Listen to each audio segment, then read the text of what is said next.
SRH Sunrisers Hyderabad team వీర విహారం చేసింది.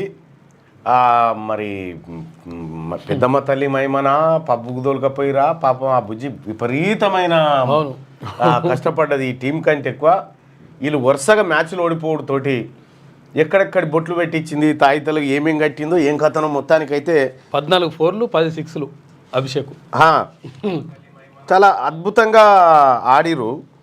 సరే మరిగా ఎట్లా జరిగింది ఏం కథ అనేది పనిచేసింది ఏదో అయితేనా మరి ఏం చేసిరో తెలియదు కానీ మొత్తానికైతే కొంచెం పర్వాలేదు అనిపించారు నిన్న ఆట. ఇక గివ్వేనారా ఇంకా ఉంటే చెప్పుర్రా రన్లని తట్టి ఆడిరు అనుకోరాదు. ఇక సో మొత్తానికి ఓ టీం అయితే జర నిన్న 4 ఓటముల తర్వాత మళ్ళీ జర కోలుకున్నట్టు 4 ఓడిపోయారా 4 ఓడిపోయారు. ఆ తర్వాత జర నిలబెట్టుకురు. ఇక మరి ఇది నిలబడుతుందా మళ్ళా అంతేనా వడగల వాన లెక్కనే అవుతుందా తట్టుకుని వచ్చి మళ్ళీ పోవడం అనేది తెలియదు. ఇక సో మొత్తానికైతే ఒక భారీ చేజింగ్ని అయితే ఐపీఎల్ చరిత్రలో 2వ అతి భారీ చేజింగ్ని అయితే నిన్న ఛేదించడం జరిగింది. అభిషేక్ దాదాపు 141 రన్లు కొట్టినట్టుండు. విపరీతమైనటువంటి ఆట నిన్న 4లు 6లతోని ఉప్పల్ స్టేడియం మార్మోగిపోయింది. కన్నుల పండుగగా సాగింది. దాదాపు 480 కదా 480 రన్స్ చిల్లర కొట్టినట్టున్నారు మొత్తం 40 ఓవర్లలో కలిపి. సో నిన్న బాగా అలరించింది. అది కాసేపటి పక్కకు పెడదాం. ఇంకా నిన్న భూముల వ్యవహారం చూసిరు. భూములు ఏ విధంగా అగ్రవర్ణాల చేతుల్లోకి వెళ్ళిపోయినాయి. సో పేదలకు పంచే కాడ వాళ్ళ తమాషాలేంది, అసెంబ్లీలో జరిగిన చర్చలేంది, పివి నరసింహారావు గారు ముఖ్యమంత్రిగా ఉన్నప్పుడు ఏం జరిగింది. అయితే నిన్న బూర్గుల రామకృష్ణారావు గారు వెలమ అని చెప్పిన ఆయన బ్రాహ్మణ్ వాస్తవం. సో అదొకటి జర నేను సరి చేసుకోవాల్సినటువంటి అవసరం ఉంది. ఇక ఆ అంశం నిన్న భూమిలో చూసారు కదా. సో మనిషి ఇక్కడ బతకాలంటే భూమి అన్న ఉండాలి, ఆర్థిక వనరులను ఉండాలి, ఉపాధి అన్న ఉండాలి. సో ఉపాధి సంగతి మీ అందరికీ తెలుసు. 1990 దశకంలో బీసీలకు రిజర్వేషన్లు రాగానే కేంద్ర ప్రభుత్వ సంస్థలన్నీ మూసేసుకుంటూ వచ్చారు, ఇక ప్రైవేటీకరణ చేసుకుంటూ వచ్చారు. అట్లా దెబ్బకొట్టారు. ఇప్పుడు మనం మాట్లాడుకోవాల్సింది ఈ దేశంలో ఉన్నటువంటి బ్యాంకులు, ప్రభుత్వాలు ఈ పేద వర్గాలకు ఎంత మొత్తంలో సాయం చేస్తూ ఉన్నాయి, ఏం కథ అసలు ఆర్థికమైనటువంటి. ఇప్పుడు మనం బ్యాంకు దగ్గరికి పోవాలంటే బ్యాంక్ ఆయన అడిగితే ఫస్ట్ సార్ లోన్ కావాలంటే నీ సిబిల్ స్కోర్ ఉందా అని అడుగుతాడు. సిబిల్ స్కోర్ ఉందా అని అడుగుతాడు. నిజంగా సిబిల్ స్కోర్ అనేది ఖచ్చితంగా ఉండాలనా? లేదు. ఆర్బీఐ గైడ్లైన్స్లో కానీ లేకపోతే ఈ భారత పార్లమెంట్ కానీ ఎక్కడ సిబిల్ స్కోర్ అనేటువంటి అంశం లేదు. కొన్ని బ్యాంకులన్నీ కలిసి ఈ బ్యాంకులన్నిటినీ కలిసి ఈ నిబంధన పెట్టుకునే సిబిల్ స్కోర్ అనేటువంటి నిబంధన. ఆర్బీఐ చెప్పినటువంటి మాట ఏంటంటే వాళ్ళ పరపతి వాళ్ళ బ్యాక్గ్రౌండ్ చెక్ చేయమన్నది, కానీ దాని ఆధారంగానే ఇవ్వమని చెప్పలే. సో అట్లా అది మ్యాండేటరీ, సిబిల్ స్కోర్ అనేది మ్యాండేటరీ కాదు. బ్యాంకు వాళ్ళు అడిగితే మరి నీ ఆర్బీఐ చెప్పిందానే ఒకసారి ఇవ్వండి చెప్పి మీరు అడగండి. ఇక రెండో విషయం ఏంటంటే బ్యాంకుల జాతీయీకరణ ఇందిరాగాంధీ గారు చేశారు. బ్యాంకుల జాతీయీకరణ ఓవైపు 2 సార్లు జరిగింది. 2 సార్లు బ్యాంకుల జాతీయీకరణ జరిగింది. దాదాపు 20 బ్యాంకులను విలీనం చేస్తూ ప్రభుత్వ రంగంలో విలీనం చేస్తూ నిర్ణయాలు తీసుకోవడం జరిగింది. ఇందిరాగాంధీ గారు దానికి పుణ్యం కట్టుకున్నారు. సో దాని ఉద్దేశం ఏంటంటే గ్రామీణ ప్రాంతాల్లో బ్యాంకులు విస్తరించాలి, ప్రజలకు విరివిగా లోన్లు దక్కాలి, వాళ్ళు పనిచేసుకోవడానికి కోసం పెట్టుబడులు దొరకాలి అనేది వంటిది ప్రధానమైనటువంటి లక్ష్యం. సో మరి ఎంతవరకు ఈ లక్ష్యాలు ముందుకు పోయినాయి? ల్యాండ్ విషయంలో ల్యాండ్ అయితే మనకు రాలేదు, పోయింది. ఇక మరి ఆర్థికపరమైనటువంటి అంశాలను చూద్దాం. ఆర్థికపరమైనటువంటి అంశాల్లో ఈ బ్యాంకులు ఈ ప్రభుత్వాలు నిజంగా ఈ ఎస్సీ ఎస్టీ బీసీ పేద ప్రజల కోసం పనిచేస్తూ ఉన్నాయా? నిన్న ఒక డాక్యుమెంట్ పరిశీలిస్తున్నటువంటి సందర్భంలో ఇదొక డాక్యుమెంట్ దొరికింది. ఈ ముద్రా లోన్స్కి సంబంధించినటువంటి రిపోర్ట్. ఇది యాన్యువల్ రిపోర్టు 23-24 రిపోర్టు. ఇక 24-25 ఇంకా రాలేదు. గవర్నమెంట్దే ఇది. ప్రధానమంత్రి ముద్రా లోన్స్కి సంబంధించినటువంటిది ఇది. దీని మిషన్ ఇది. దీంట్లో క్లియర్గా వాళ్ళు ఇవి దేనికోసం పెట్టిరు ఇది అంటే వాళ్ళు క్లియర్గా కొన్ని విషయాల్ని ఇక్కడ ప్రస్తావిస్తారు. ఏమని, ఇది ఎందుకోసం పెట్టిరయ్యా అంటే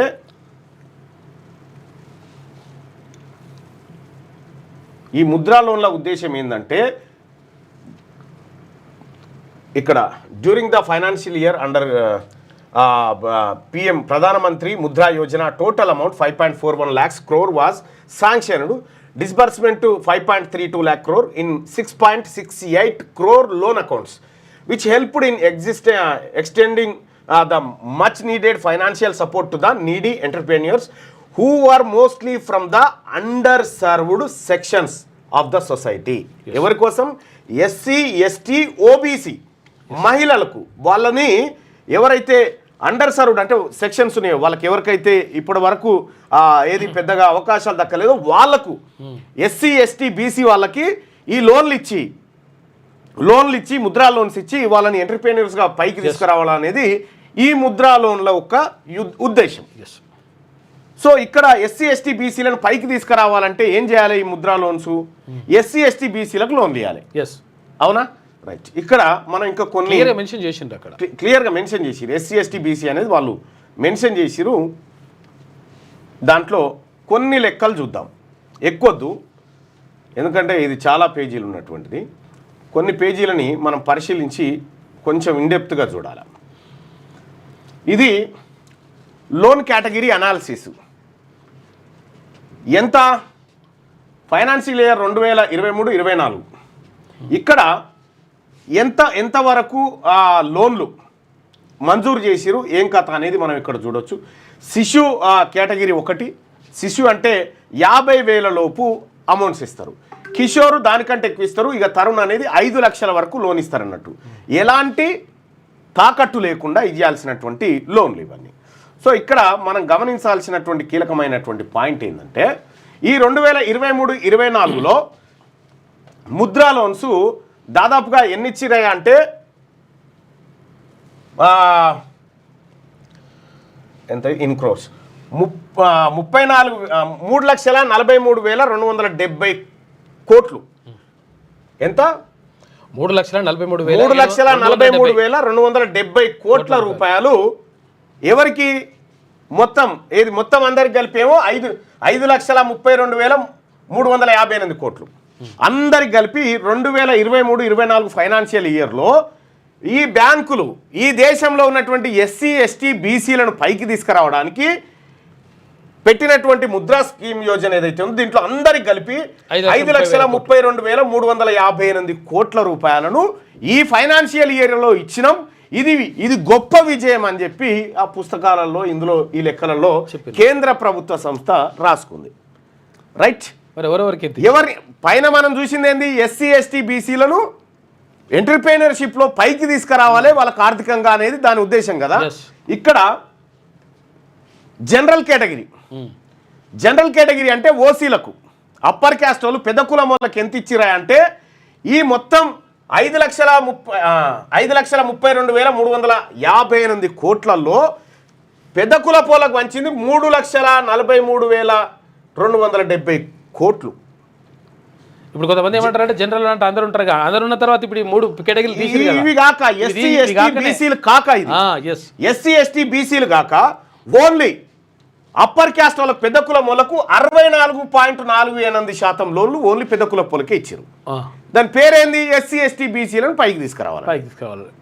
ఇక్కడ ఎస్సీలకు ఈ దేశంలో దక్కిన ముద్రా లోన్స్ 10.79%, STలకు దక్కినటువంటి లోన్లు 3.74%, బీసీలు ఈ దేశంలో 60%, 100% ఉన్నటువంటి బీసీలకు దక్కిన లోన్లు 20%, 110% లేని అప్పర్ క్యాస్ట్కు 64% దక్కినాయి లోన్లు ముద్రా లోన్స్ కాడ.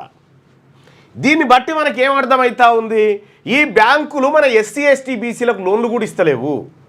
మళ్ళా పైపెచ్చు ఏంటంటే ఈ రికవరీ రేట్ కూడా ఎక్కువ. బీసీలు, SCలు, STలు తీసుకున్నటువంటి రుణాలు ఏవైతే ఉన్నాయో మహిళలు, ఎంటర్ప్రెన్యూర్లు వీళ్ళు టెన్షన్గా కడుతున్నారు. మళ్ళా బ్యాంకులకు కడతా ఉన్నారు. ఇట్లా మరి 100% లేనటువంటి కొద్దిగా జరిగింది అప్పర్ క్యాస్ట్ వాళ్ళకు 64% ఇస్తే మరి 160% ఉన్నటువంటి బీసీలకు 20% లోన్లు ఇచ్చి ఈ బ్యాంకులు ఎవరిని పైకి తీసుకొస్తా ఉన్నాయి? ఈ లెక్క ప్రకారము ఎవరిని పైకి తీసుకొస్తా ఉన్నాయి? ఇంకా ఒక లెక్కను కూడా మనం చూస్తే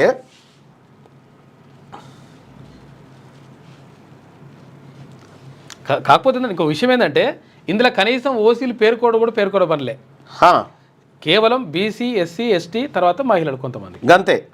వాళ్ళని చెప్పడానికి కూడా ఇష్టపడలే.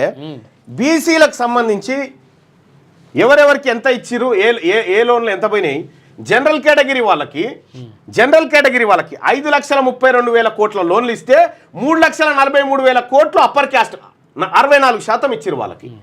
ఇక ఓబీసీ వాళ్ళకు 21% ఇచ్చిరు, ఎస్సీ వాళ్ళకు 11%, ఎస్టీలకు 4% ఇచ్చిరు. మొత్తం 5,32,000 కోట్ల రూపాయలు. మరి సంపద ఎక్కడదయా అంటే ఈ పేద వర్గాలు దాచుకున్న సొమ్మే. వీళ్ళ వర్గాలు దాచుకున్న సొమ్ము ఇగో వీళ్ళకి పంచిపెట్టిరు. ఇక్కడ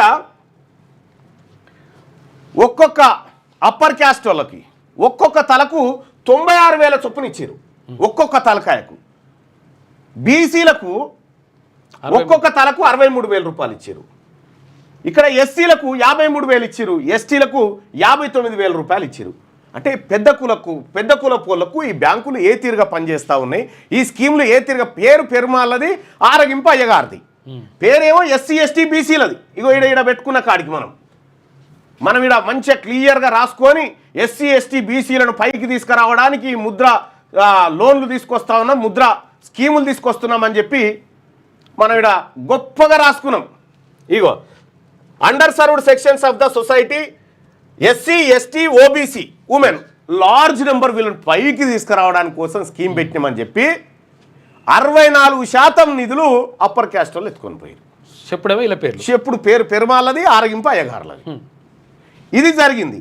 ఇక ఈ బ్యాంకులలో ఈ దేశంలో ఓడు మొత్తం దేశాన్ని నేనే జాతున్నట్టుగా ఈ పెద్ద కులపోళ్ళంతా మేమే జాతున్నాం, ఈ దేశాన్ని మేమే పన్నులు కడతా ఉన్నాం, మేమే ట్యాక్సులు కడతా ఉన్నాం, ఇవన్నీ చెప్తా ఉన్నారు. కానీ అది తప్పు అది. ఇక్కడ ఇంకా సమగ్రమైనటువంటి లెక్కలు తీయాల్సి ఉండే. కానీ మొత్తం 2014 నుంచి 2024 మధ్య బ్యాంకులు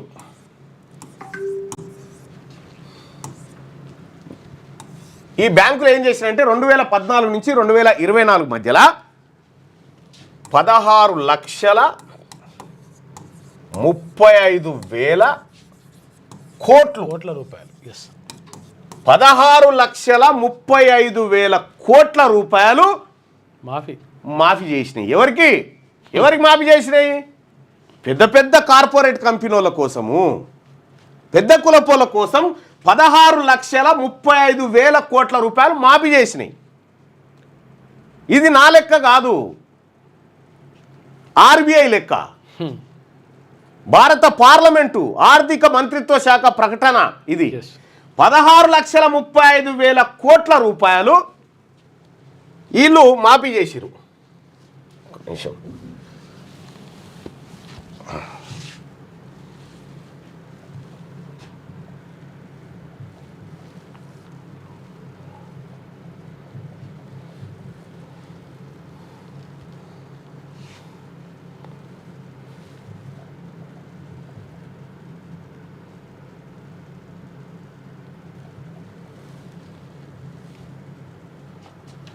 ఇగో ఇది ఎకనామిక్ టైమ్స్లో ఉంది చూడండి. ఇగో banks write off bad loans worth ఎంత 16.35 లక్షల కోట్ల రూపాయలు. ఇగో ఇన్ లాస్ట్ 10 years చూసుకో 10 సంవత్సరాలలో ఈ బ్యాంకులు, ఈ దేశంలో ఉన్నటువంటి బ్యాంకులు ఎంత 16.35 లక్షల కోట్ల రూపాయలు అప్పర్ క్యాస్ట్ వాళ్ళు ఎవరైతే పెద్ద కంపెనీలు పెట్టుకురో కార్పొరేట్లు వాళ్ళని మాఫీ చేసింది. 16,35,000 కోట్లు, ఒక్కొక్కరికి 1,000 కోట్ల రూపాయలు మాఫీ. ఇదేమో పెద్ద కులపోళ్లకు ఈ దేశంలో బ్యాంకులు వీళ్ళు కట్టలేరు, లోన్లు తీసుకురు కానీ వాళ్ళు కట్టలేరు, ఎన్ని బాధలు పాపము అని రాని బాకీల నిధి కిందికి జమ చేసినాయి. ఇవన్నీ 16,35,000 కోట్ల రూపాయలు, లాక్ క్రోర్. ఇది 16,35,000 కోట్ల రూపాయలు బ్యాంకులు చేసినటువంటి మాఫీ. ఎవరికి? పెద్దోళ్ళకు మాఫీ చేసిన ఇగో ఇవి మరి రైతులకు మాఫీ చేస్తున్నాం కదా రైతులకు ఇక రైతులు అంటే ఎవరు మనమే కదా పేదోళ్ళం అయితే దీంట్లో ఈ 16,35,000 కోట్లు ఏవైతే ఉన్నాయో దీంట్లో 9.45 లక్షల కోట్లు 1% అగ్రవర్ణాలకే చేసిరు 1% ఉన్నటువంటి అగ్రవర్ణాలకు ఇన్ని లక్షల కోట్లు చేసిరు ఇన్ని లక్షల కోట్లు ఇక మరి మిగతా ఏవి మళ్ళీ అంటే మన పేదోడు ఈఎంఐల ఫోన్ కొనుక్కుంటాడుగా కట్టడుగా అవి అన్నట్టు అంతే ఇక రైతులకు చేసినటువంటి రుణమాఫీల సంగతి ఒక్కసారి చూద్దాం 1990లో ఫస్ట్ రుణమాఫీ చేసిరు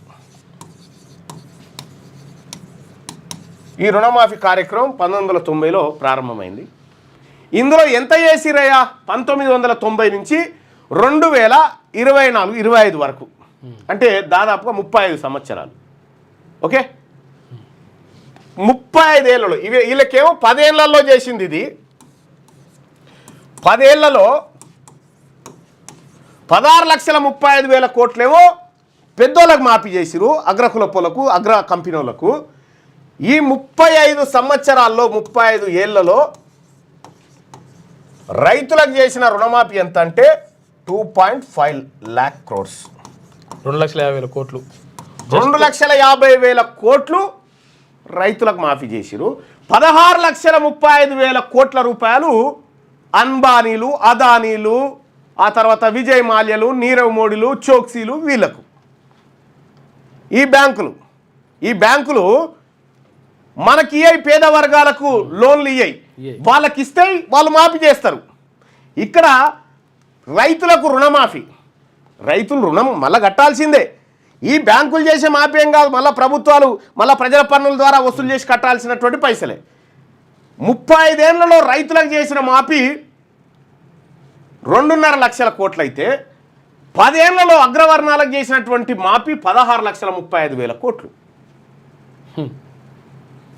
ఇది బ్యాంకులకు ఇక దీని లెక్కలు కూడా ఒకసారి చూద్దాం మరి ఎట్లా మళ్ళన్నా ఈ 16,35,000 కోట్లు తీసుకున్న దొంగ ఎవడు వీడి బయటికి రావాలి అని మనం డిమాండ్లు చేస్తుంటాం కదా సోషల్ మీడియాలో చిన్నగా పోస్టులు పెడుతుంటాం కదా వీడు బయటికి రావాలి వీని సంగతి ఏందో తేలాలి అని ఎంత దరిద్రం అంటే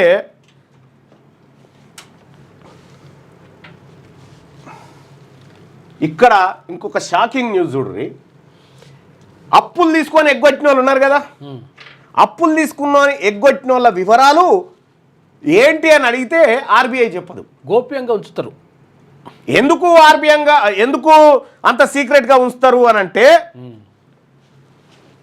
ఆర్బీఐ చట్టం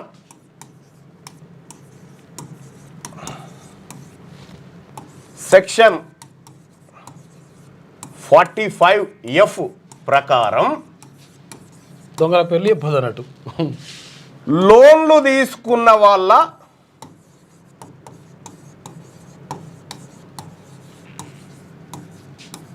వివరాలు బహిర్గతం చేయరాదు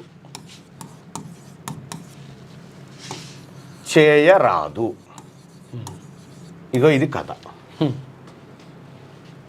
ఈలో 16,35,000 కోట్ల రూపాయల లోన్లు తీసుకున్న వాళ్ళ సంగతి బయటికి రావాలి కదా లెక్క బయటికి రావాలని మనం తొడలు కొట్టి దమ్ముంటే లెక్కలు బయట ఇవన్నీ ఉత్తాయే ఆర్బీఐలో వాళ్ళు చట్టం చేసుకుని ఏమని అప్పులు తీసుకున్నా కూడా తీసుకున్న పేరు బయటకు చెప్పొద్దు ఎగ్గొట్టినా కూడా ఎగ్గొట్టిన పేరు బయటకు చెప్పొద్దు అనేటువంటి విధంగా చట్టాలను వాళ్ళు తయారు చేసి పెట్టుకురు అట్లా ఇక మన పేదోడు ఎక్కడన్నా మొన్న దర్వాజాలు కూడా బిక్కపోలే దర్వాజాలు కుర్చీలు భగవన్లు ఎత్తుకపోలే పేదోని ఇంట్లో కాడికి వెళ్ళి పేదోనికి లోన్లు ఇచ్చే కాడనేమో అంటే ఈ బ్యాంకులు మన బ్యాంకులు కాదు మనం అర్థం చేసుకోవాల్సింది ప్రజలు అర్థం చేసుకోవాల్సింది అక్కడ భూములను చెరబట్టి భూములు ఎత్తుకపోయారు ఇవాళ సంపద ఏదైతే ఉందో ఈ సంపదను ఇట్లా కొల్లగొడతా ఉన్నారు మరి ముద్రా లోన్ల లక్ష్యం ఏంది ముద్రా లోన్లు ఎవరికి పోతా ఉన్నాయి ఎస్సీ ఎస్టీ ఓబీసీల ఎంటర్ప్రీనియర్స్ని పైకి తీసుకురావడం కోసం లోన్లు ఇవ్వడం కోసం ముద్రా లోన్లు పెట్టినామని మీరు చెప్పి 5,32,000 కోట్ల రూపాయలు ఏది లోన్లు మంజూరు చేసామని చెప్పి 64% అప్పర్ క్యాస్ట్ వాళ్ళు ఎత్తుకపోయాయి. ఇక్కడ ఈ ఆర్బీఐలో చట్టం చేసుకొని మేము దొంగతనం చేస్తాం కానీ మా పేరు బయటకు రావద్దని వాళ్ళే రాసుకురు. మళ్ళా వాళ్ళే ఆర్బీఐ చట్టం సెక్షన్ 45F ఇవేమో ఇగో మంచిగా banks write off bad loans worth RF 16.35 lakh crore in last 10 years. ఇది ఎప్పుడు వార్త అంటే ఇగో మార్చి 17, 2025 వార్త, అంతే, జస్ట్ లాస్ట్ మంత్. ఇక్కడ ఇది క్లోజ్ చేద్దాం.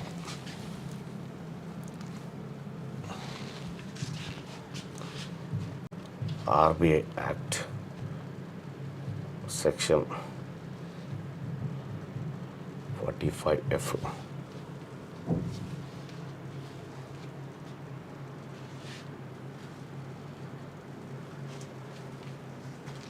which deals with the collection of furnishing the credit information. This section essentially bars legal recourse of the damage arising from the provisions with that chapter అని చెప్పి ఇందులో చాలా సెక్షన్స్ ఉన్నాయి. ఇవి చదువుకుంటే no person shall have any right whether in contract or otherwise to any compensation for any loss incurred అని చెప్పి ఇగో ఈ చట్టాల ప్రకారంగా వాళ్ళు చేసుకొని వచ్చారు. ఇక్కడ ఇది దిశనా, ఇక్కడ చట్టాలు వాళ్లకు అనుకూలంగా మలుచుకొని బ్యాంకుల్లో దోపిడీ చేసి మనం ఏమైనా దొంగతనం చేసినా మన ఇంట్లో తులం బంగారం ఎత్తుకపోయారట. తులం బంగారం ఏమైనా 16,35,000 కోట్లు దొంగతనం చేసిరు బ్యాంకులకేని. 16,35,000 కోట్లు. కొన్ని రాష్ట్రాల అప్పులు కట్టొచ్చు ఇవి మొత్తం. తెలంగాణ రాష్ట్ర బడ్జెట్ 3 లక్షల కోట్లు. తెలంగాణ రాష్ట్ర బడ్జెట్లు 5 ఏడాదులకు సంబంధించిన బడ్జెట్ బ్యాంకులో 10 ఏళ్ళలో ఎత్తుకపోయారు దొంగలు. ఈ ఎత్తుకపోయిన వాళ్ళు దాంట్లో ఒక్కడు బీసీ ఓటు లేడు. మళ్ళీ ఆడు లేడు ఆ ఎత్తుకపోయే కాడ. ఈ ఎట్లా కట్టాలి పన్నులు, ఎట్లా కట్టాలి లోన్లు, ఈఎంఐలు అనే కాడ ఈయన తిరుగుతూ ఉంటాడు ఇటు. ఇది బతుకు.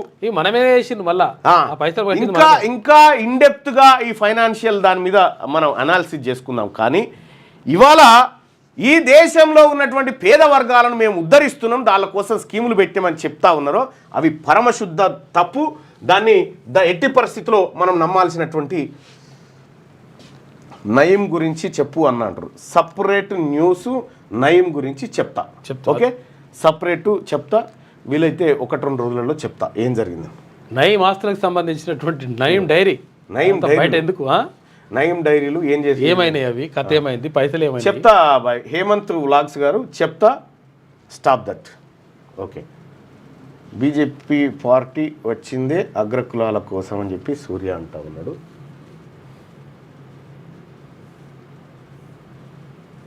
గుడ్ మార్నింగ్ అందరికీ, శుభోదయం. ఇక దయచేసి మార్నింగ్ న్యూస్ చూస్తున్నటువంటి మలన మీ నుంచి ఒక బోర్ వేయించండి, నీళ్ళ ప్రాబ్లం చాలా ఉంది. ఎక్కడ తెలుసు అని చెప్తా ఉన్నాడు. అది ఎక్కడ ఏం కథ అనేది ఒకసారి చెప్పండి. స్పాట్ బిల్లర్స్ గురించి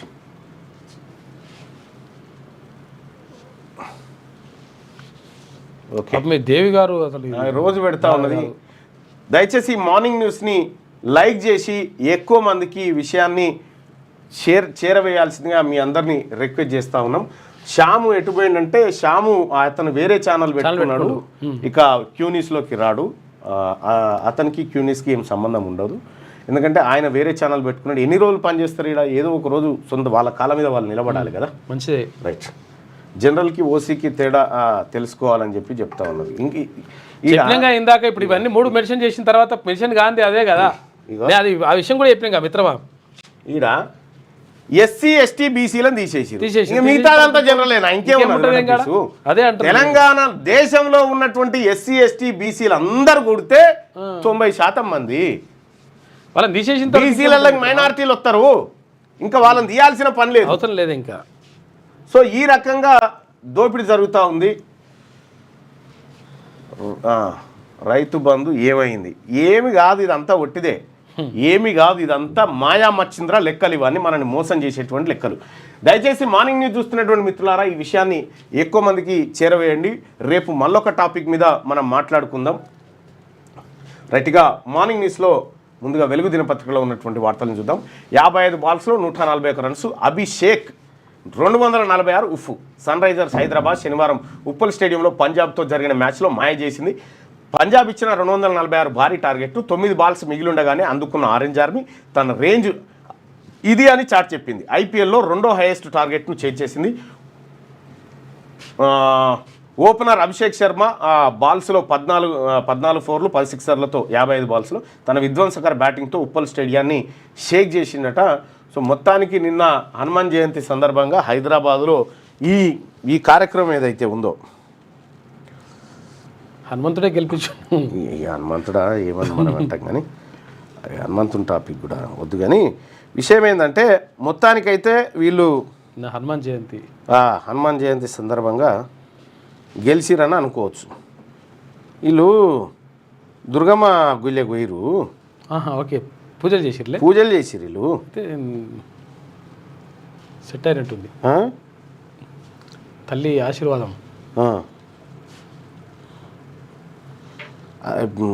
ఈ రూపాయి నాణాలు నిలబెట్టి ఒక్కటి కాదు, చాలా కష్టపడ్డరు.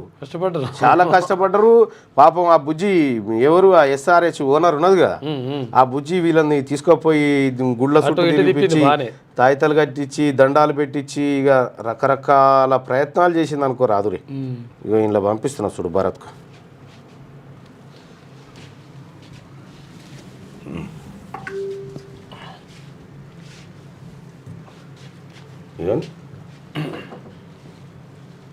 ఇగో పూజలు చేయించింది. పెద్దమ్మ తల్లి గెలిపించమ్మా అని చెప్పేసి పోయినట. కోల్కతా నుంచి హైదరాబాద్ చేరుకున్న SRH ప్లేయర్లు. ఈ వీడియో పంపి భరత్. లింక్ ఎట్లా వస్తుంది? అది లింక్ పెట్టలేరు వీళ్ళు కూడా. కానీ ఈ ఏడ సేవ అవుతున్నాయి దొరుకుతలేవుగా.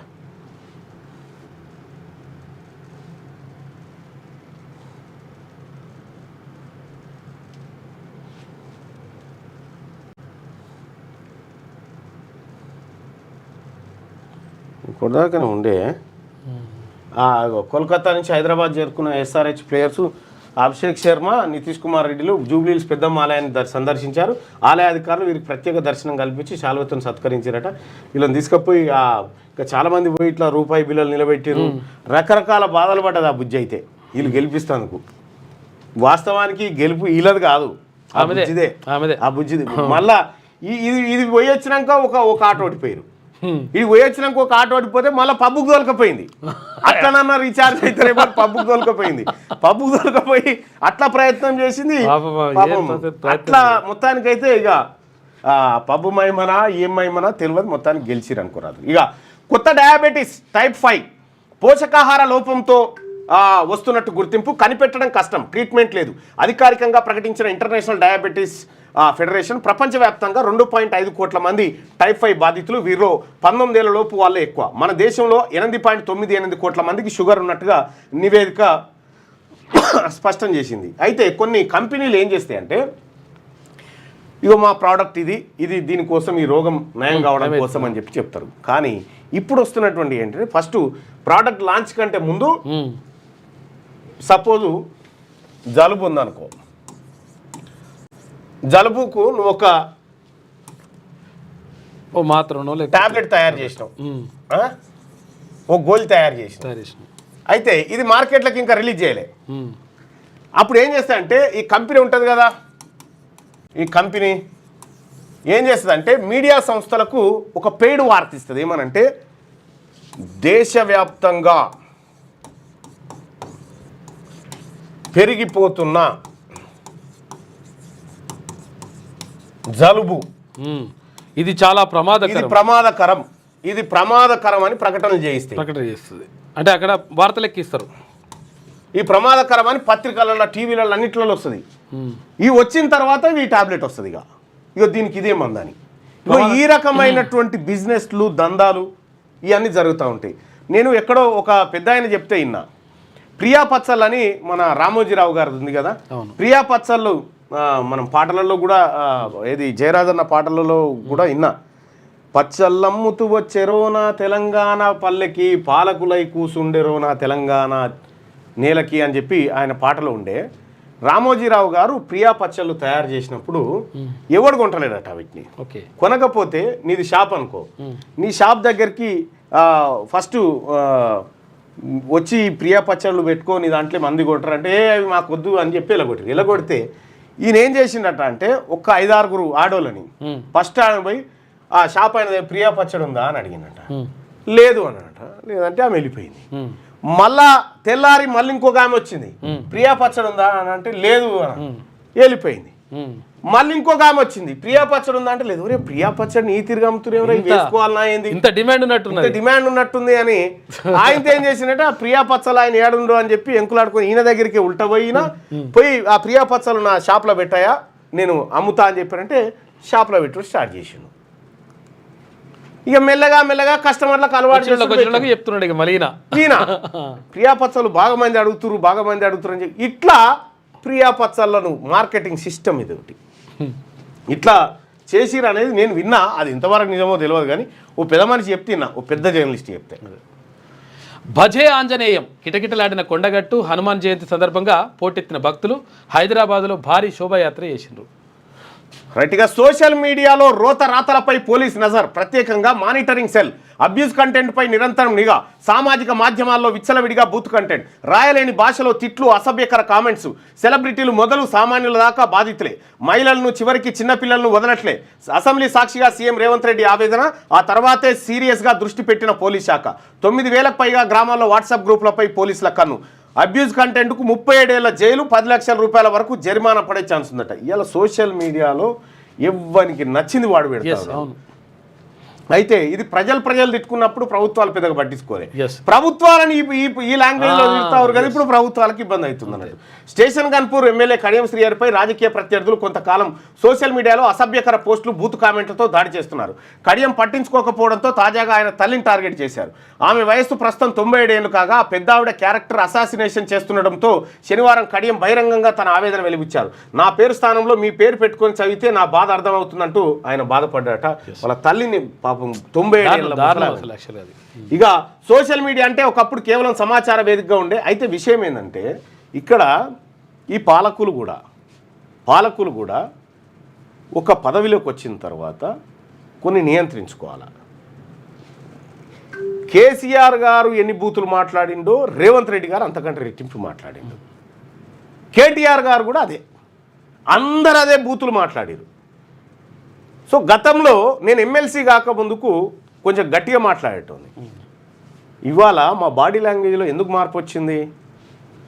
మార్పు వచ్చిందంటే బాధ్యతాయుతమైన పదవిలో ఉన్నాం కాబట్టి, ప్రజలు మన నుంచి ఇన్స్పైర్ అవుతూ ఉంటారు కాబట్టి అవి ఉంటారు.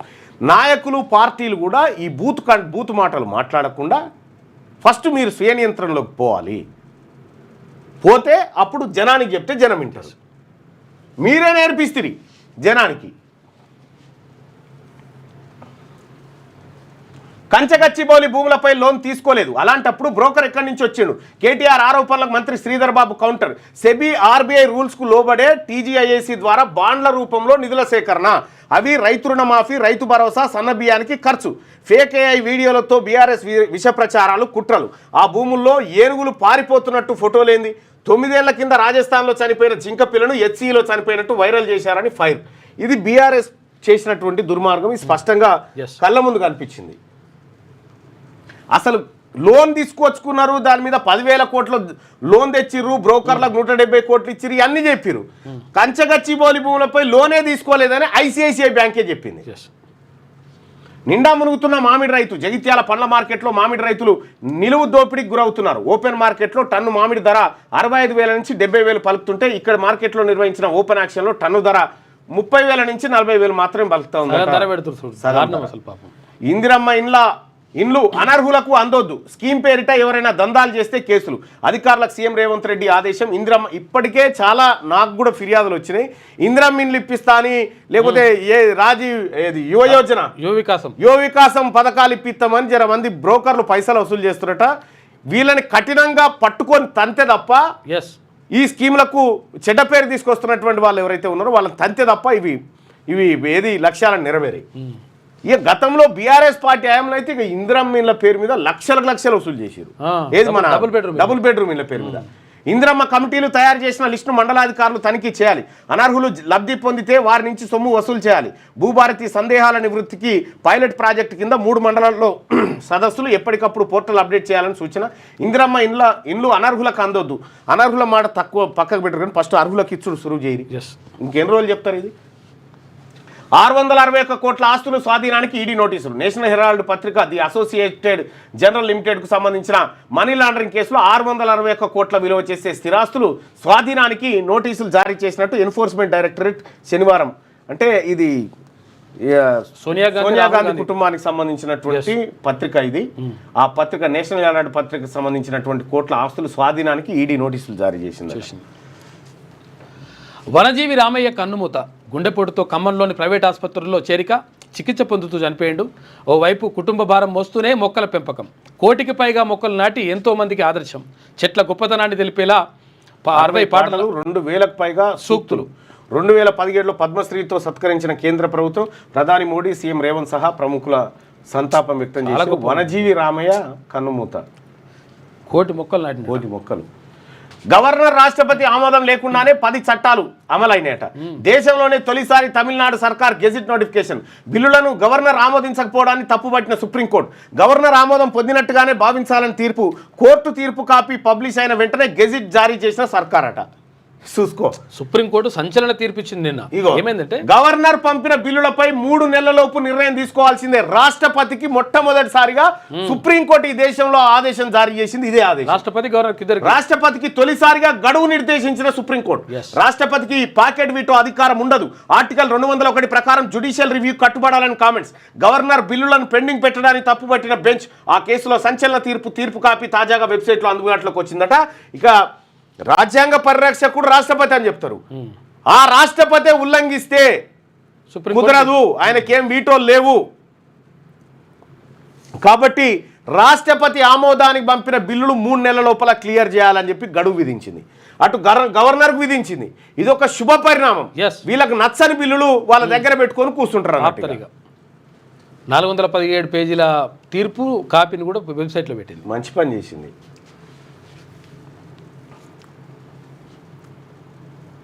ఈ ఫోన్ వేసిరు, దానికి మ్యాటర్ ఏం లేదు, ఏందో అర్థమవుతలేదు, అది మ్యాటర్ లేదు. సో ఇవి వెలుగు దినపత్రికలో ఉన్నటువంటి వార్తలు. ఇక ఒకసారి ఆంధ్రజ్యోతి వార్తలు చూద్దాం. రాష్ట్రపతికి గడువు.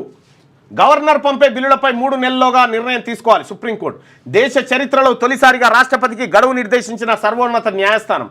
జాప్యమైతే కారణాలు రాష్ట్ర ప్రభుత్వాలకు తెలపాలి. గవర్నర్లకే కాదు, రాష్ట్రపతికి కూడా సంపూర్ణ వీటో అధికారం ఎంత మాత్రం లేదు. బిల్లులో రాజ్యాంగ విరుద్ధ అంశాలున్నట్టు భావిస్తే సుప్రీంకు పంపి సలహా తీసుకోవాలి. శ్రీలంకలో ఇదే విధానం అమల్లో ఉంది. గడువులోగా రాష్ట్రపతి నిర్ణయం తీసుకోకపోతే రాష్ట్ర ప్రభుత్వాలు కోర్టుల్ని ఆశ్రయించవచ్చు. రాజ్యాంగపరమైన అంశాలు ఇమిడి ఉన్న బిల్లులపై ముందే కేంద్ర ప్రభుత్వాన్ని సంప్రదించాలి. కేంద్రం అడిగే ప్రశ్నలకు వేగంగా సమాధానాలు ఇచ్చి సూచనల్ని పరిగణలోకి తీసుకోవాలి. తమిళనాడు వర్సెస్ గవర్నర్ కేసులో సుప్రీం తీర్పు సూపర్. ఇది చాలా సూపర్. బీసీ బిల్లులపై 3 నెలల్లో నిర్ణయం. గవర్నర్ పంపిన 2 బిల్లుల మీద రాష్ట్రపతి నిర్ణయం తీసుకునే అవకాశం. బిల్లులపై సుప్రీంకోర్టు తాజా తీర్పు ప్రభావం. ఆమోదించకపోతే కారణాలు చెప్పాలి. రాష్ట్రపతి న్యాయ సలహా కోరే ఛాన్స్. సుప్రీం తీర్పుతో బీసీలకు మేలు అని చెప్పి పొన్నం. గవర్నర్ ఆమోదం లేకుండానే చట్టాలైన 10 బిల్లులు గెజిట్ ప్రకటించిన తమిళనాడు ప్రభుత్వం. ఇక గవర్నర్ వ్యవస్థకు, రాష్ట్రపతి వ్యవస్థకు ఏమన్నా విలువ ఉందా? ఇక జడ్జిలు వాళ్ళే వీళ్ళ గ్రేట్. వీళ్ళు justice JB Pardiwala, justice Mahadevan ఇద్దరు ఇచ్చినటువంటి తీర్పు గొప్ప తీర్పు ఇచ్చింది. మంచి పరిణామం అది. కొమ్మారెమ్మ కన్నీరు. గుండెపోటుతో వనజీవి రామయ్య కన్నుమూత అంటూ ఒక వార్తుంటే, ఇక రేపటి నుంచి భూభారతి 3 మండలాల్లో ప్రయోగాత్మకంగా ప్రజల నుంచి విజ్ఞప్తుల స్వీకరణ, పరిశీలన. 6 నెలల్లో రాష్ట్ర వ్యాప్తంగా అమలు. తెలంగాణ సంస్కృతికి అద్దం పట్టేలా లోగో. 6 నెలల పాటు ప్రతిరోజు సమీక్ష, ప్రతి మండలంలో సదస్సులు నిర్వహించాలి. భూభారతిపై సమీక్షలో సీఎం రేవంత్ రెడ్డి. రేపు శిల్పకళా వేదికలో పోర్టల్ ప్రారంభం. అత్యంత పేదలు అర్హులకే ఇందిరమ్మ ఇల్లు. కమిటీల అనుమతితోనే లబ్ధిదారుల ఎంపిక. అనర్హులు దక్కించుకుంటే రద్దు చేయాలి. ఇందిరమ్మ ఇళ్ల సమీక్షలో ముఖ్యమంత్రి రేవంత్ రెడ్డి. అభివృద్ధిపై బీఆర్ఎస్ విషం. కాళేశ్వరం కోసం 8,000 ఎకరాలు అడవిని తొలగించారు. నాడు పర్యావరణం గుర్తుకు రాలేదని చెప్పేసి దుద్దిల్ల శ్రీధర్ బాబు అంటున్నాం. వాళ్ళు బీఆర్ఎస్ వాళ్ళు చేసిన అరాచకం అంతా ఇంత అప్పుడు. అయితే ఇప్పుడు ఏంది 25 ఏళ్ళు ఏం చేస్తారు? ఇది వరంగల్ మీటింగ్ 25 సంవత్సరాలది 27 తారీఖు నాడు చేస్తున్నారు. రజతోత్సవం. అయితే అంటే టీఆర్ఎస్ పార్టీ పుట్టి 25 ఏళ్ళు అయింది అన్నట్టు. రజత్తు ఇప్పుడు టీఆర్ఎస్ అనంలో బీఆర్ఎస్ అనండు మరి 25 ఏళ్ళు అంటే మరి దేనికి 25? టీఆర్ఎస్ పుట్టి 25 ఏళ్ళు, బీఆర్ఎస్ పుట్టి ఎన్నడే కలిపింది మళ్ళీ అది కూడా కాదు. ఇప్పుడు దీనికి చేస్తుర్రా 25 సంవత్సరాలు అర్థమైతలేదు ఇప్పుడు. అవును, ఎందుకంటే ఇది 2001లో పుట్టింది. 2001 ఏప్రిల్ 27 తారీఖు నాడు పుట్టింది. ఇది మధ్యలో పుట్టింది, మొన్న పుట్టింది మధ్యలో. మరి ఇది అట్లా అంటే ఆమెకు మరి 25 ఏళ్ళు ఉండయి. ఆమె వయసు చిన్నగా ఉంటుంది, ఆ వయసు ఇంకా చిన్నగా ఉంటుంది, తక్కువ ఉంటుంది. ఏ వయసు మళ్ళీ ఇంకా చిన్నది. ఈ రథోత్సవానికి అర్థం లేకుంటుంది. తిరోగమనంలో రాహుల్ గాంధీ కాంగ్రెస్ పార్టీకి ఏమైంది? వరుస ఓటములతో పార్టీ భవిష్యత్తు మసకబారిన సమయంలో పార్టీ శ్రేణులకు దిశానిర్దేశం చేసేందుకు గుజరాత్లో ఇటీవల నిర్వహించిన సదస్సులో కాంగ్రెస్ అగ్రనాయకుడు రాహుల్ గాంధీ చేసిన ప్రసంగం విన్నవారికి ఆ పార్టీకి భవిష్యత్తు ఉంటుందన్న నమ్మకం కలగడం లేదు. ప్రజల ఆలోచనలో వస్తున్న మార్పును గుర్తించడానికి నిరాకరిస్తూ తుప్పుబట్టిన భావజాలాన్నే కొనసాగించడం వల్లనే కమ్యూనిస్టు పార్టీలు దెబ్బతింటున్నాయన్న విషయం కమ్యూనిస్టులకు తప్ప అందరికీ అర్థమవుతుంది. విచిత్రంగా ఇప్పుడు కాంగ్రెస్ పార్టీ కూడా కమ్యూనిస్టులు వాడిన పడికట్టు పదాలనే వాడుతుంది. ప్రజలకు దూరమైన కమ్యూనిస్టులను అనుకరించాలని అనుకోవడమే ఆ పార్టీ భావదారిద్ర్యంగా కనిపిస్తుంది. రాహుల్ గుజరాత్లో మాట్లాడుతూ సమాజంలో బడుగు బలహీన వర్గాలను కలుపుకుంటే దళిత మైనార్టీల జనాభా 90% ఉండగా దేశ సంపదలో 90% మాత్రం 10% ఉన్న కార్పొరేట్ శక్తుల చేతిలో ఉందని విమర్శించారు. సామాజిక రాజకీయ ఆర్థిక పరిస్థితులను పోగడలను ఆకలింపు చేసుకొని అందుకు అనుగుణంగా పార్టీకి దిశానిర్దేశం చేయాల్సిన రాహుల్ ఇప్పుడు తిరోగమనంలో అంటే నచ్చలేదు, ఈయనకు నచ్చలేదు. ఇప్పుడు 90% మంది పేదవాళ్ళ దగ్గర ఉండాల్సిన సంపద 10 మంది దగ్గర ఉందని వాస్తవం కుండ బద్దలు కొట్టినట్టు రాహుల్ గాంధీ గారు చెప్తే, రాహుల్ గాంధీ గారి మాటలు అట్లా చెప్తాడా అంటుండే దానికి పెద్ద పెద్ద పదాలు సామాజిక రాజకీయ ఆర్థిక పరిస్థితులను పోకడలను ఆకలింపు చేసుకొని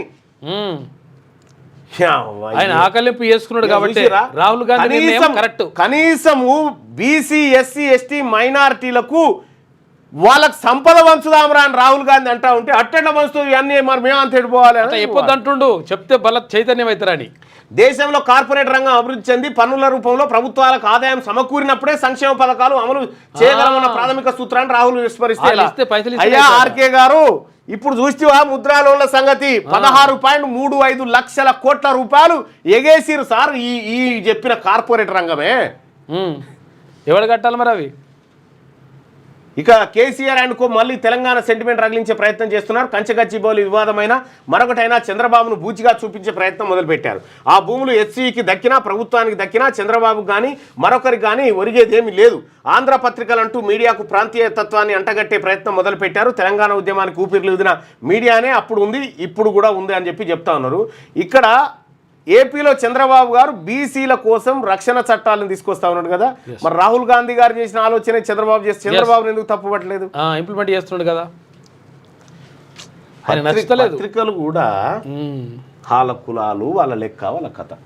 అభిషేక్ శర్మ విధ్వంసకర బ్యాటింగ్ 55 బంతుల్లో 141, హైదరాబాద్ ఘన విజయం. మన్సులా కరిగిన 246 target, second highest chasing record. ఒకసారి వీడియో చూద్దాం వీళ్ళది. అచ్చా పూజలు చేసిరుగా, ఈ పెద్దమ్మ గుళ్ళే పూజలు చేసిరు కదా, దానికి సంబంధించినటువంటి వీడియో ఇది.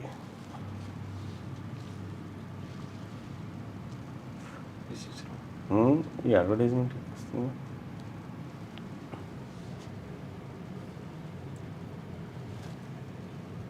ఇవ్వండి. బిల్లలు నాణాలు నిలబెట్టిరు. ఒక్క ముచ్చట కాదు, ఒక్క లెక్క కాదు. ఓ ఆ పొల్ల మస్తు కష్టపడ్డదే. ఎస్ఆర్హెచ్ సంసారాన్ని ఇలా సంసారాన్ని నిలబెడతాను, ఈ టీం సంసారాన్ని నిలబెడతాను శమకోసపడ్డది. ఎన్ని బాధలు పడ్డాను అన్ని పడ్డది ఆ బుజ్జి. వీళ్ళు ఏ పాటు సాధించారో తెలియదు కానీ. ఇక సోనియా రాహుల్కు ఈడీ భారీ షాక్. నేషనల్ హెరాల్డ్ ఆస్తుల జప్తు, యంగ్ ఇండియా లిమిటెడ్కు చెందిన ప్రాపర్టీస్ అటాచ్. గతంలో నేషనల్ హెరాల్డ్ పత్రికను నడిపిన అసోసియేట్ జర్నల్ లిమిటెడ్ ఈ సంస్థ నుంచే యంగ్ ఇండియా లిమిటెడ్కు ఆస్తుల బదలాయింపు. సోనియా రాహుల్కు యంగ్ ఇండియా లిమిటెడ్లో 76% వాటాలు. యంగ్ ఇండియాపై బీజేపీ నేత సుబ్రహ్మణ్య స్వామి ఈడీకి కంప్లైంట్. స్వామి ఫిర్యాదుపై ఈడీ దూకుడు. ఏజేఎల్ నుంచి యంగ్ ఇండియాకు నేషనల్ హెరాల్డ్ అక్రమ ఆస్తుల బదలాయింపు జరిగినట్టు గుర్తింపు. 661 కోట్ల విలువైన ఆస్తులు స్వాధీనం కోసం నోటీసులు ఇచ్చినట మనీ లాండరింగ్ నేషనల్ హెరాల్డ్ కేసులో ఎన్ఫోర్స్మెంట్ డైరెక్టరేట్ కాంగ్రెస్ అగ్రనేతలు సోనియా రాహుల్ గాంధీలకు భారీ షాక్ ఇచ్చింది. వీరిద్దరికి సంబంధించిన 661 కోట్ల విలువైన ఆస్తులను స్వాధీనం చేసుకునేందుకు చర్యలు చేపట్టింది. ఢిల్లీ, ముంబై, లక్నోలోని అసోసియేట్ జనరల్ లిమిటెడ్కు శనివారం ఈడీ నోటీసులు జారీ చేసింది. ఈ ఆస్తులు యంగ్ ఇండియా ప్రైవేట్ లిమిటెడ్ నియంత్రణలోనివని, ఇందులో సోనియా రాహుల్కు 76% వాటా ఉందని ఎన్ఫోర్స్మెంట్ డైరెక్టరేట్ ఆరోపించింది. బీజేపీ నేత సుబ్రహ్మణ్య స్వామి గతంలో ఇచ్చిన ఫిర్యాదు మేరకు ఈడీ దర్యాప్తును వేగవంతం చేసింది. ఏజేలు 90.25 కోట్ల రుణాన్ని కాంగ్రెస్ నుంచి తీసుకొని దాన్ని యంగ్ ఇండియాకు 50 లక్షలకు బదిలీ చేసినట్టు స్వామి తన కంప్లైంట్లో పేర్కొన్నారు. ఈ లావాదేవీలో 2000 కోట్ల విలువైన ఆస్తులు అక్రమంగా బదిలీ అయినట్టుగా ఈడీ అధికారులు స్పష్టం చేసిరట. సో ఇక్కడ గత కొంతకాలం నుంచి ఈడీ నేషనల్ హెరాల్డ్ విషయంలో నరేంద్ర మోడీ ప్రభుత్వం కొద్దిగా ఇబ్బంది పెట్టే ప్రయత్నమే చేస్తూ ఉంది. వనజీవి రామయ్య ఇక లేరు. గుండెపోటుతో కన్నుమూత. మోడీ, రేవంత్ సహా పలువురు సంతాపం. ఆయన సేవలను స్మరించుకుంటూ ప్రత్యేక నివాళులు. ప్రభుత్వ లాంఛనాలతో ఇవాళ అంత్యక్రియలు జరుగుతాయి. వనజీవి రామయ్య. ఇక రేపు భూభారతి ప్రారంభం. పైలట్ ప్రాజెక్టుగా 3 మండలాలు, ప్రతి మండలంలోనూ అవగాహన సదస్సులు, ప్రజల సలహాలు సూచనలతో పోర్టల్ బలోపేతం అని చెప్పేసి ముఖ్యమంత్రి రేవంత్ రెడ్డి అంటారు. కాంగ్రెస్ పార్టీకి షాక్. మాజీ ఎమ్మెల్సీ కపిలవాయి దిలీప్ కుమార్ రాజీనామా. రాష్ట్రీయ లోక్దళ్ పార్టీలో చేరిక. తెలంగాణ ఇన్ఛార్జిగా నియామకం జరిగిందట. కపిలవాయి దిలీప్ కుమార్ గారు పాపం బాగానే తెలంగాణ ఉద్యమంలో కష్టపడ్డాడు. అనేక రకాలుగా ఆయన ప్రయత్నాలు చేసుకొచ్చిండు. కాంగ్రెస్ పార్టీలో ఆయనకు గుర్తింపు ఇవ్వలేదు వాస్తవానికి. గుర్తింపు ఇవ్వకపోతే ఆయన తన పాత ఆర్ఎల్డీకి లోక్దళ్ కదా దానికి వెళ్ళిపోయిండు. తెలంగాణ ఇన్ఛార్జిగా నియామకం జరిగింది. కేసీఆర్కి పర్సనల్ సెక్రటరీగా పనిచేసి చాలా కాలం చేసిండు ఆయన. అయితే విషయం ఏంటంటే ఈ కాంగ్రెస్ పార్టీ అధికారంలోకి వచ్చిన తర్వాత కాంగ్రెస్ పార్టీలో కొత్తగా చేరినోడు లేకపోగా ఉన్నోళ్ళు బయటపోతురు. ఇది తిరోగమన తీరది. యూజీసీ చైర్మన్గా నితిన్ జోషి అదనపు బాధ్యతలు అప్పగించిన కేంద్రం తదుపరి ఆదేశాలు వచ్చే వరకు కొనసాగింపు. ఇక దేశంలో ఉగ్రదాడులు జరగొచ్చని చెప్పి నిఘా వర్గాలు హెచ్చరిక జారీ చేస్తూ ఉన్నాయి. ఇక బీఆర్ఎస్ అభివృద్ధికి అడ్డంకిగా మారింది. ఆ పార్టీ అగ్రనేతలు సంక్షేమ విరోధులుగా తయారయ్యారు. హెచ్సియు భూములు సర్కారువేనని సుప్రీమే చెప్పింది. అయినా కేటీఆర్ అనవసరమైనటువంటి రాద్ధాంతం చేస్తున్నారు. హైదరాబాద్కు పెట్టుబడులు, ఉద్యోగాలు రావద్దని కుట్ర. రాష్ట్ర మంత్రి దుద్దిల శ్రీధర్ బాబు. గట్టిగా మన హక్కులు బాబాసాహెబ్ అంబేద్కర్ పెట్టిన భిక్షం. నిన్న మా గ్రామంలో సొంత గ్రామంలో అంబేద్కర్ విగ్రహ ఆవిష్కరణ జరిగింది. ఈ కార్యక్రమం చాలా గ్రాండ్గా నిర్వహించడం జరిగింది. ఈ కార్యక్రమానికి మేమందరం కూడా వెళ్ళినటువంటి సందర్భంలో ఈ వార్తను చూడొచ్చు. ఇక రైతులకు 14,000 కోట్లు ఎగ్గొట్టిరట. వానాకాలం భరోసా 9,000 కోట్లు ఇయ్యలే. ఇప్పుడు ఇంకా 5,000 కోట్లు బాకీ. ఇక పాక్లో భూకంపం వచ్చింది. రిక్టర్ స్కేల్పై 5.8గా నమోదు. వణికిపోయిన ఇస్లామాబాద్. కాశ్మీర్లోనూ ప్రభావం. కడియం వర్సెస్ బీఆర్ఎస్ నేతలు. ఫిరాయింపులపై మాటల యుద్ధం. కడియం రాజీనామా చేయాలని పల్లా. ఇతర పార్టీల నేతలను బీఆర్ఎస్ చేర్చుకున్నప్పుడు సోయలేదా? కడియం శ్రీహరి గట్టి కౌంటర్. ఇక గవర్నర్ పంపే బిల్లులను ఆపొద్దు. బిల్లుల పరిశీలన 3 నెలలు మించొద్దు. రాష్ట్రపతి పెండెన్సీపై సుప్రీం కీలక తీర్పు. ఇక తమిళనాడు ప్రభుత్వం కీలక నిర్ణయం. 10 పెండింగ్ బిల్లులపై గెజిట్ విడుదల. రాష్ట్రపతి, గవర్నర్ ఆమోదం లేకుండా గెజిట్ నోటిఫికేషన్. సుప్రీం తీర్పు ఆధారంగా బిల్లులు నోటిఫై చేసేసుకుంది. కథం చేసిరు. బిల్లులు చట్టం అయిపోయింది. ఇక 3 నెలల్లోగా తేల్చాల్సిందే. పెండింగ్ బిల్లులపై సుప్రీంకోర్టు కీలక కామెంట్స్. నిర్దేశిత గడువులోగా నిర్ణయం తీసుకోవాలని చెప్పేసి ఆదేశించింది. గట్టిగా గుజరాత్కు షాక్. లక్నో హ్యాట్రిక్ విజయం సాధించిందట. ఇక ధరణికి గుడ్ బై. రేపటి నుంచి భూభారతి. ఈ నెల 14న అమల్లోకి తీసుకురానున్న రాష్ట్ర ప్రభుత్వం పైలట్ ప్రాజెక్టుగా ఎంపిక చేసిన 3 మండలాల్లో ఈ పోర్టల్. ప్రతి మండలంలో అవగాహన సదస్సులు నిర్వహించాలి. ఆయా జిల్లాల కలెక్టర్లు ఈ బాధ్యతలు తీసుకోవాలి. జనాల నుంచి సలహాలు, సూచనలు స్వీకరించాలి. అధికారులను ఆదేశించిన ముఖ్యమంత్రి Revanth Reddy.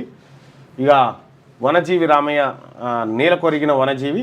Tree man of India Ramaiah కన్నుమూత. ఖమ్మం జిల్లాలోని స్వగ్రామంలో గుండెపోటుతో తుది శ్వాస విడిచిందట రామయ్య. చెట్లు, విపరీతమైన చెట్లు పెంచింది. 1 కోటి మొక్కలు నాటండి. ఇక వక్ఫ్ యాక్ట్ను అమలు చేయమని చెప్పి పశ్చిమ బెంగాల్ ముఖ్యమంత్రి అంటా ఉంది. శ్రీవల్లి రష్మిక అన్స్టాపబుల్. పిల్లి జీన్ కింగ్ టెన్నిస్ టోర్నీలో. ఇక ఏఐ వీడియోలతో తప్పుడు ప్రచారం. హెచ్సియు భూముల్లో ఏనుగులు ఉన్నాయా? ప్రైవేట్ పరం కాబోతున్న 400 ఎకరాలను రాష్ట్ర ప్రభుత్వమే కాపాడింది. ప్రభుత్వ పనులను అడ్డుకోవాలని చూస్తున్నారు. ఐసీఐసీఐ నుంచి ఎలాంటి లోన్లు తీసుకోలేదు. మంత్రి శ్రీధర్ బాబు కామెంట్స్. ఇక బీఆర్ఎస్ రజతోత్సవ సభకు గ్రీన్ సిగ్నల్. అనుమతి ఇచ్చిన వరంగల్ పోలీసులు. సిపి ఆదేశాల మేరకు ఉత్తర్వులు జారీ చేసిన కాజీపేట ఏసీపీ. హైకోర్టులో పిటిషన్ విత్డ్రా చేసుకోనున్న బీఆర్ఎస్. చేయాలి. మరి విషయం ఏంటంటే ఇవ్వాలి, అవకాశం ఇవ్వాలి. ఎందుకు? ఎమ్మెల్సీ విజయశాంతి దంపతులకు బెదిరింపులు. బంజారాయిల్స్ పిఎస్లో కంప్లైంట్ చేసిన ఆమె భర్త చంద్రకిరణ్ అనే వ్యక్తిపై కేసు నమోదు చేసిండు. ఇక రాజాసింగ్ కట్టర్ కార్యకర్త. ఆయన బీజేపీలో సీనియర్ లీడర్. మేమంతా ఒక్కటే, ఎలాంటి విభేదాలు లేవని చెప్పి నిన్న బండి సంజయ్ చెప్పినటువంటి మాట. ఇక జై హనుమాన్, జై బజరంగ్ బలి. గ్రేటర్ సిటీలో కన్నుల పండుగ హనుమాన్ శోభయాత్ర నిర్వహించారు నిన్న. ఎక్కడికక్కడ ఆ వార్తను పల్లవిలో మనం చూడొచ్చు. ఒకసారి సాక్షి దినపత్రికలో ఉన్నటువంటి వార్తల్ని చూద్దాం. ట్రంప్ మరో బాంబు, అమెరికాలోని మనోళ్లపై ట్రంప్ మరో బాంబు పేల్చారు. గ్రీన్ కార్డు, H1B వీసాలపై అక్కడ చట్టబద్ధంగా నివసిస్తున్న భారతీయులే లక్ష్యంగా మరో వేధింపుల పర్వాన్ని తెరలేశారు. వాళ్ళు నిరంతరం తమ ID కార్డును విధిగా వెంట తీసుకోవాల్సిందేనని ప్రభుత్వం పేర్కొందట. చూసుకో, కొత్త సుంకాల నుంచి ప్రతీకార సుంకాల విషయంలో ట్రంప్ సర్కార్ మరో యూటర్న్ తీసుకుంది. 20 రకాల కీలక ఎలక్ట్రానిక్ వస్తువులు కొత్త సుంకాల జాబితా నుంచి మినహాయించిందట. UPI సేవల్లో తీవ్ర అంతరాయం. శనివారం మధ్యాహ్నం దేశవ్యాప్తంగా ఫోన్పే, గూగుల్ పే వంటి యాప్ల ద్వారా జరిగే డిజిటల్ చెల్లింపుల వ్యవస్థలో తీవ్ర అంతరాయం ఏర్పడ్డదట. 661 కోట్ల రూపాయల ఆస్తుల స్వాధీనం. ఇక నేషనల్ హెరాల్డ్ కేసుకు సంబంధించి ఇక రాష్ట్రపతికి 3 నెలలే బిల్లుపై ఆలోపు నిర్ణయం తీసుకోవాలి. తమిళనాడు గవర్నర్ కేసులో సుప్రీం చారిత్రాత్మక తీర్పు. చంద్రబాబు మరో మహా ప్యాలెస్. అత్యంత భారీ ఎత్తున రూపాయలు 100 కోట్లతో ప్యాలెస్ నిర్మాణానికి ఏపీ ముఖ్యమంత్రి శ్రీకారం చుట్టినట. రాజధాని అమరావతి నడిబొడ్డున 5.16 ఎకరాల సువిశాల విస్తీర్ణంలో నిర్మాణం. లోకేష్ భార్య బ్రాహ్మణి పేరుతో 18.75 కోట్లకు భూమి కొనుగోలు. అమరావతిలో గజం 60,000 అన్న బాబు మాటల ప్రకారమే 150 కోట్లట. అక్కడ ఇల్లు కట్టుకుంటారు, కొత్త ఇల్లు కట్టుకుంటారు. వనజీవి కన్నుమూత అని చెప్పేసి ఇందాక చూసుకున్నాం మనం. పద్మశ్రీ చలో మైదాన్. పిల్లల ఆరోగ్యం విషయంలో మారుతున్న తల్లిదండ్రుల ధోరణి, వారిని సెల్ ఫోన్ వ్యసనానికి దూరం చేసే ప్రయత్నం. శారీరక శ్రమ ఉండేలా ఏదో ఒక అంశంలో శిక్షణ ఇప్పించాలని కోరిక. కోవిడ్ తర్వాత శారీరక శ్రమ ఆవశ్యకతపై పెరుగుతున్న అవగాహన. 4 ఏళ్ల నుంచి మైదానాలకు వస్తున్న వారి సంఖ్య రెట్టింపు. గ్రౌండ్కి వెళ్తే మంచిదే, గ్రౌండ్లో పోవాలి. మరి ఒకసారి ఈనాడు పత్రికలో ఉన్నటువంటి వార్తలు అక్కడ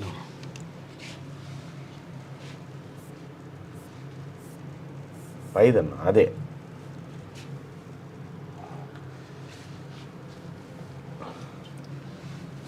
ఒకసారి ఈనాడు పత్రికలో ఉన్నటువంటి వార్తలు చూద్దాం. అన్నీ యాడ్సే ఉన్నట్టున్నాయి. అమ్మ దొరికింది మొత్తానికి. ఎన్నో పేజీలు, 5వ పేజీలో దొరికింది.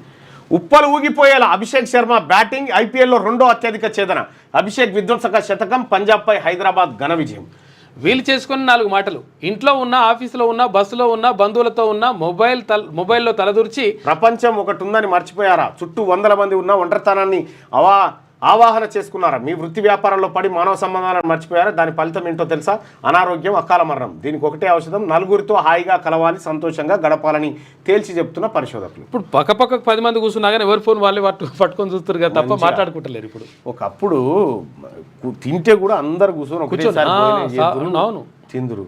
ఇప్పుడు నేను ఒక మాట చెప్తా. ఇప్పుడు చాలా జనాలు కూడా చాలా షానికి వచ్చారు బాగా, మామూలు షానికి. ఇప్పుడు ఒకప్పుడు నిజంగా చెప్తున్నాం కదా, మా అమ్మ చెప్తా ఉన్నా. మా అమ్మ పొద్దున 3:30కి లేచేది. పొద్దున ఉదయం కరెక్టే, ఉదయం 3:30కి లేచేది. ఇప్పుడు అంటే ఏజ్ ఎక్కువ అయిపోయింది కానీ 3:30కి లేచి ఏది మాది పాల వ్యాపారం ఉండే కదా, ఆ పాలు కాగబెట్టుకుంటా, మాకు వంటలు చేసుకుంటా, 4 పిల్లల్ని తయారు చేయించి వాళ్ళకు నాష్ట పెట్టి, టిఫిన్ పెట్టి, వాళ్ళను తయారు చేసి స్కూలుకు తోలిచ్చి, మళ్ళా ఈ మా నాన్నని ఈ పాల వ్యాపారానికి ఇటు పంపించి, మళ్ళీ ఏమైనా పని ఉంటే మా అమ్మ కూర్చొని బీడీలు చేసి, బాయికాడ ఏమైనా పని ఉంటే బాయికాడికి పోయి రాత్రి 11 గంటలకు పడుకునేది. ఇవాళ చూపెట్టరు ఒక్క మహిళను. అట్లా ఏడుకొచ్చిరో లేదు, అట్లా లేదు అసలే. అట్లా పొద్దున ఇంత ఈ టైంకి లేస్తారా అంటారు. ఇప్పుడు ఇంకా ఇప్పుడంటే ఇవి వచ్చినాయి కానీ ఇసురుకునేది, ఒడ్లు దంచుకునేది. ఇంకా ఎప్పుడు ఏ పూట కాపూట కందులు తెచ్చేసి ఇసురుకునేది. అంటే పప్పు ఇప్పుడున్నారు అట్లా. ఇప్పుడు గంట 2 గంటలు కాగానే అమ్మో నాకు శాతనైతే లేదు, నాకు తీరుతలేదు, ఇదే వెరీ టైర్డ్. తొలుత 3 మండలాల్లో భూభారతి ప్రయోగాత్మకంగా అమలు. అనంతరం రాష్ట్రమంతా విస్తరణ. ప్రజల నుంచి సలహాలు సూచనల స్వీకరణ. పోర్టల్పై అధికారులకు సీఎం రేవంత్ రెడ్డి దిశానిర్దేశం. ఇందిరమిల్ల దందాలు చేస్తే కేసులు నమోదు చేయాలని ఆదేశాలు జారీ. రాష్ట్రాల బిల్లులపై రాష్ట్రపతికి గడువు. ఇక 3 నెలల్లోగా నిర్ణయం తీసుకోవాలి, లేదంటే సర్వోన్నత న్యాయస్థానాన్ని ఆశ్రయించవచ్చు. తమిళనాడు వివాదంలో సుప్రీంకోర్టు కీలక తీర్పు. గవర్నర్ నిష్క్రియ పైన న్యాయ సమీక్ష. అధికారం తమకుందన్న ధర్మాసనం. ఇక ICICI నుంచి రుణం తీసుకోలేదు, బాండ్ల రూపంలోనే నిధులు సేకరించాం. పర్యావరణంపై భరాసాది ద్వంద్వ వైఖరి. సచివాలయం నిర్మించినప్పుడు 207 ప్రధాన చెట్లను నరికేశారు మంత్రి శ్రీధర్ బాబు. గవర్నర్ ఆమోదం లేకుండానే చట్టాలుగా మారిన బిల్లులు. తమిళనాడు ప్రభుత్వ గెజిట్ విడుదల. దేశ చరిత్రలో తొలిసారి. శ్రీశైలం సాగర్లలోని 15 అవుట్లెట్లను అప్పగించాలి. ప్రాజెక్టుల అప్పగింతపై తెలంగాణ పిటిషన్ కొట్టేయాలి. సుప్రీంకోర్టులో కృష్ణా బోర్డు కౌంటర్ వేసిందట. కృష్ణా బోర్డు మాకియాలంటే ఏపీ బోర్డు అయిపోయి మరలిపోయిన వన ఋషి పద్మశ్రీ గ్రహీత వనజీవి రామయ్య గుండెపోటుతో కన్నుమూత. JEE మెయిన్ ప్రాథమిక కీ విడుదల. ఇక సర్కార్కే సన్నాలు బోనస్ లబ్ధితో ప్రభుత్వ కొనుగోలు కేంద్రాల్లో విక్రయం అంచనాలకు మించి వస్తున్న సన్నధాన్యం ప్రైవేట్ వ్యాపారులకు అమ్మేందుకు ఆసక్తి చూపని రైతులు. ఇక నేషనల్ హెరాల్డ్ కేసులో కీలక మలుపు సోనియా రాహుల్తో ముడిపడి ఉన్న ఆస్తుల స్వాధీనానికి ఈడీ నోటీసులు జారీ చేసింది. ఇక వనజీవి రామయ్య కింద పిల్లలు పనులు తినుకుంటూ ఆయన ఆకాశానికి మొక్కను తీసుకొని పోయాడు. వనజీవి రామయ్య కనుమూతంటూ కార్టూన్ ఆయన కోసం కేటాయించింది ఇవాళ ఈనాడు దినపత్రిక. ఇక ఒకసారి నమస్తే తెలంగాణ, ఈ 25 ఏళ్ళ బీఆర్ఎస్ అంటారా, 25 ఏళ్ళ టీఆర్ఎస్ అంటారా? బీఆర్ఎస్ ఎప్పుడు పుట్టింది? బీఆర్ఎస్ రాజేశోత్సవ మహాసభకు అనుమతి లభించిందట. 3 నెలల్లో నిర్ణయం తీసుకోవాలని గవర్నర్లు ఆ తర్వాత రాష్ట్రపతికి సుప్రీంకోర్టు పెట్టిన గడువుతోని ప్రారంభమైతే వార్త. మేము ధాన్యం దించుకోం, రాష్ట్ర ప్రభుత్వానికి రైస్ మిల్లర్ల అల్టిమేటం, యాసంగి ధాన్యం దించుకునేందుకు ససేమిరా అంటా ఉన్నారట. సన్నాల రైతు నిలువు దోపిడీ అవుతా ఉన్నాడట. కింటాకు 2100 ఎందుకు ఈ అబద్ధాలు రాస్తుంది? నేనే ఒకసారి పోయినా కదా. గవర్నమెంటే తీసుకుంటుంది కదా. అరెస్టుకు కారణాలు తెలపడం తప్పనిసరి, ఉల్లంఘిస్తే అదే బెయిల్కు ఆధారం. అలహాబాద్ హైకోర్టు కీలక తీర్పట. అరెస్టుకు కారణాలు తెలపడం తప్పనిసరట. రేపు భూభారతి పోర్టల్ ప్రారంభం. ఇక మరో 2 జింకల మృతి హెచ్సిలో విషాదం చోటు చేసుకుందట. అది ముమ్మాటికి ప్రభుత్వ భూమి, ఇందులో ఎలాంటి వివాదాలు లేవు. టీజీఐఎస్సీ బాండ్లతో 10,000 కోట్ల రుణం, మాకు రుణం ఇచ్చింది ఐసిఐసిఐ బ్యాంక్ కాదు, మధ్యవర్తిత్వం చేసిన సంస్థకు ఫీజు చెల్లించాం. సీఎం రేవంత్ రెడ్డి ఉంటారు, ఉండి తీరుతారు. విలేకరుల సమావేశంలో మంత్రి శ్రీధర్ బాబు. ఇక 10,000 కోట్ల రుణానికి కమిషన్ 170 కోట్ల. సీఎం రేవంత్ బీజేపీ ఎంపీ కలిసి ఓ బ్రోకరేజ్ సంస్థకు ముడుపులు ఇచ్చిరట. ఇక పద్మశ్రీ వనజీవి రామయ్య ఇక్కడ లేరు అని చెప్పేసి ఒక వార్త. యూపీఐ సేవలకు మళ్ళీ అంతరాయం వచ్చిందంటే ఇక పతాంజలి రాసుకుని కార్లో ఎక్కి తిరుగురి. సో ఇది అయితే ఇవాళ జర తొందరగా ముగించాల్సి వస్తూ ఉంది, ఎందుకంటే నిన్న చాలా లెంత్ అయిపోయింది.